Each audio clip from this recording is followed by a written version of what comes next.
Argentina's most important asset isn't the World Cup's former all-time leading scorer. It's a quiet Argentine manager who doesn't care about defending. Lionel Scaloni turned Argentina into the most ruthless team in world football. Tenacious midfield, controlled possession, clinical finishing, no panic. This is the story of a man who'd rather win 3-2 in extra time than play it safe. Here's how Lionel Scaloni made Argentina great again.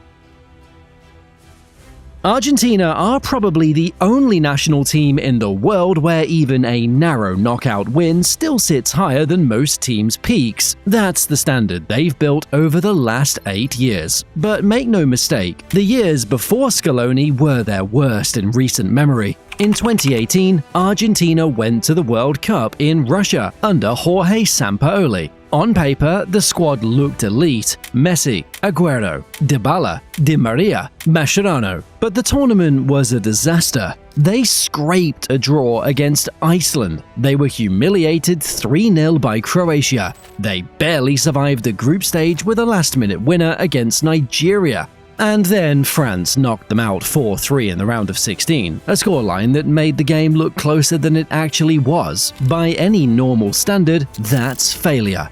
But Argentina does not operate on normal standards, because beneath the surface, something far worse was happening. The dressing room was toxic. Sampaoli had lost the players. Messi reportedly stood up and said, "We don't get what you're saying. We no longer trust you." The relationship between the team and the fans was broken. The federation was in chaos. Diego Maradona called the situation a disgrace. And then Argentina did something almost unthinkable. They handed the national team to a 40-year-old with zero experience as a head coach, Lionel Scaloni. Diego Simeone had rejected the job. Marcelo Gallardo had rejected the job. Mauricio Pochettino wasn't interested. So the AFA promoted Scaloni, who had been Sampaoli's assistant, as a caretaker until they could find someone better. Maradona's reaction? He can't even direct traffic. How is he going to direct the national team? Have we all gone mad?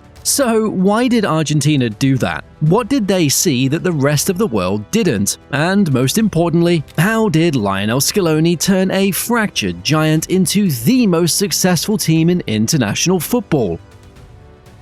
Most people think they already know Lionel Scaloni. They remember the tackles, they remember his versatility. They remember a journeyman defender who spent most of his career in Spain. But that's only half the story. Scaloni grew up in Pujato, a small town in the province of Santa Fe. A place shaped by hard work, not glamour. A region where players were encouraged to understand football, not just survive in it. By the time he arrived at Deportivo La Coruna in December 1997, he wasn't just learning from managers, he was studying them. Under Javier Irureta at Deportivo, Scaloni developed into a different player entirely. He absorbed the Spanish way. He learned why structure matters, why defensive organization creates attacking freedom, why winning isn't about individual brilliance, it's about collective intelligence. In the 1999-2000 season, he won La Liga with Deportivo, a remarkable achievement for a club outside the traditional giants. In 2002, he added the Copa del Rey,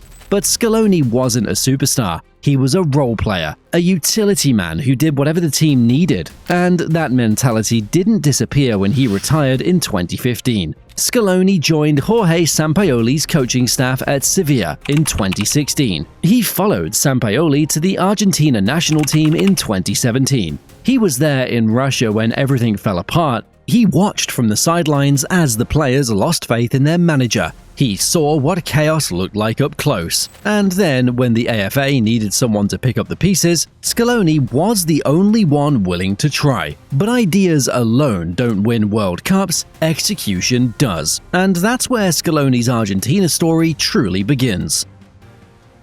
Lionel Scaloni was appointed in August 2018, after Argentina crashed out of the World Cup in the round of 16. The dressing room was broken, the federation was in crisis, the fans had lost faith. Scaloni inherited a mess. So what did he do? He rebuilt, slowly. Scaloni's philosophy is deceptively simple: control the game, trust your players, win when it matters. Before Scaloni, Argentina had always been a talented team, but there was chaos to it. Unpredictable, emotional, fragile, too dependent on Messi, too vulnerable when things went wrong. Under Scaloni, they became something else entirely. They play with a level of tactical discipline that makes even the best attackers look frustrated. And the craziest part? Scaloni refuses to abandon his principles, no matter the pressure.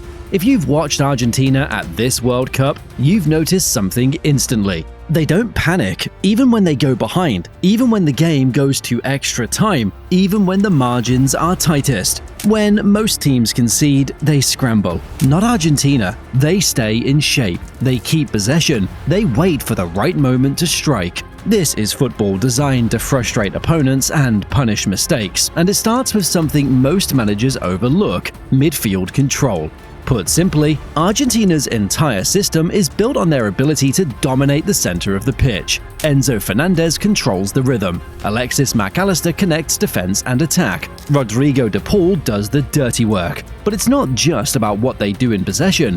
When Argentina win the ball back, their shape transforms. The 4-4-2 becomes a 4-2-3-1. Messi drifts into pockets of space. Lautaro stretches the defense. The fullbacks push high. It looks simple, but in reality, it's devastating. Because the quality of those attacking players means any transition can become a goal. Messi, Lautaro Martinez, Julian Alvarez, Thiago Almada. 4 players who can turn defensive solidity into attacking devastation in seconds. This is why opponents can't just sit back. This is why Argentina can absorb pressure for 70 minutes and still win 3-2. Their structure protects them. Their attackers punish. Here's the thing: Scaloni didn't copy anyone. He didn't try to be Guardiola. He didn't mimic Simeone's defensive block. He created something uniquely his own: flexibility with purpose. And this is why their numbers at this World Cup are remarkable. Argentina scored over 17 goals in 6 games. They lead the tournament in set-piece goals with 7. They lead in passing accuracy with 91%. And Messi? Messi has the second most by any player, only 1 behind Mbappe for the all-time World Cup goal-scoring record. But let's be clear, this isn't just about goals, it's about how they get them. Scaloni's Argentina don't force chances, they create them through patience, through structure, through understanding. And the craziest part is that Argentina do it consistently, against every opponent. That's not luck, that's a philosophy. That's Scaloni saying, "I don't care about looking dominant, I care about winning." But a system can only take you so far. So what is Argentina's secret that makes this system function so well? Argentina's real secret is that they have the exact players needed to make Scaloni's vision feel inevitable. Let's start with the obvious one: Lionel Messi, the ghost who controls everything.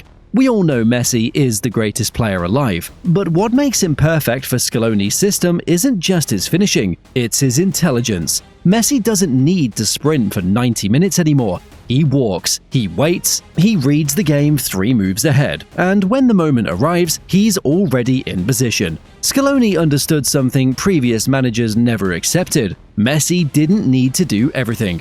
He only needed to do what nobody else could. The system is designed to create space for Messi without making Argentina entirely dependent on him. But if Messi is the finisher, Enzo Fernandez is the engine.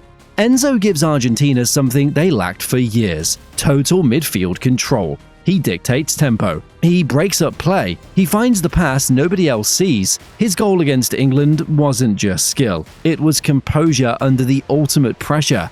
And that contrast with Messi is deadly. Together, Enzo and Messi make Scaloni's possession game possible. But Enzo isn't the only midfielder, because beside him is Alexis Mac Allister. Where Enzo is control, Mac Allister is connection. He links defense to attack. He arrives in the box at exactly the right moment. He scored a crucial header against Switzerland. Together, they make sure Scaloni's system never disconnects. But that system is incomplete without De Paul doing the work nobody sees. He runs, he fights, he covers every blade of grass so Messi doesn't have to. Every great team needs a player willing to sacrifice individual glory for collective success. De Paul is that player. And then there's the attack. Lautaro Martinez and Julian Alvarez. Lautaro scored the winner against England, a header from Messi's cross. Perfect timing, perfect finish. Alvarez scored twice against Switzerland. He stretches defenses. He creates space. He arrives when it matters. And behind them all are Cristian Romero and Lisandro Martinez, the centre-backs who don't break. Romero is aggressive. Lisandro is composed. Together, they form a partnership that opponents struggle to unlock. But here's the craziest part. Argentina aren't even at full strength. Players like Lo Celso and Paredes rotate in and out. The depth is extraordinary, which means this version of Argentina, it still isn't the finished product. But this World Cup, Argentina were pushed to the limit. 2 extra-time knockout games, multiple comebacks, a 39-year-old captain who can no longer sustain 90 minutes at full intensity. On the face of it, Argentina should be vulnerable, but as we've seen over and over, they are not. Systems built on resilience don't fail when tested. They thrive. We've already seen it multiple times. Against Cape Verde in the round of 32, Argentina needed extra time. They won 3-2. Against Egypt in the round of 16, Argentina were losing 2-0 with 25 minutes left. They scored 3 unanswered goals. They won 3-2. Against Switzerland in the quarterfinal, Argentina went to extra time again. They won 3-1. Against England in the semi-final, Argentina were losing 1-0 with 5 minutes left. They scored twice in 7 minutes. They won 2-1. To answer the question, is this football sustainable? Yes, it is. The evidence speaks for itself. World Cup 2022. Winners. Copa America 2021. Winners. Copa America 2024. Winners. Finalissima 2022. Winners. And now a run to back-to-back World Cup finals, something no nation had achieved since Brazil in 1958 and 1962. This isn't a team that got lucky once, this is a team that keeps finding ways to win when it matters most. Because for Scaloni, sustainability doesn't come from dominance, it comes from belief. He might seem like the quietest guy on the touchline. You might even say Messi is the reason Argentina became great again. But you'd be wrong, because Messi played under Maradona, under Sabella, under Martino, under Sampaoli. Under coaches who had more experience, bigger names, louder reputations. None of them could figure it out. None of them could build a team around him that actually worked. None of them could make Argentina believe again. Until Scaloni. 8 years later, he's one of the most successful coaches in Argentine football history. He gave Messi the freedom to be Messi. He gave young players the confidence to perform on the biggest stage. He created a culture where losing isn't an option. The loss to Spain shouldn't discount the fact that an inexperienced manager managed to build a team and bring them to back-to-back finals. Speaking of Spain, check out this next one and I'll see you there.